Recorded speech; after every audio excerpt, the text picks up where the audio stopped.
Welcome to Kenton Teaches. Enjoy the video. In this video, I will explain how to change the time in your Toyota RAV4.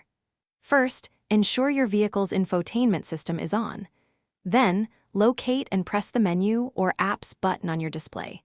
From there, select Setup, then General, and finally, tap on Clock to access the time settings. Within the clock settings, you'll find options for automatic or manual time adjustment. Automatic synchronization uses GPS to keep your clock accurate, which is very convenient.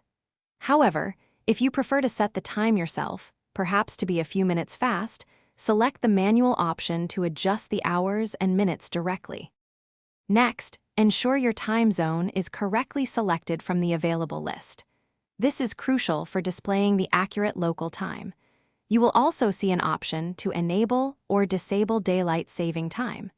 Make sure this setting reflects your current region's requirements to avoid incorrect time displays. After making your desired adjustments, take a moment to review the displayed time to confirm it is correct.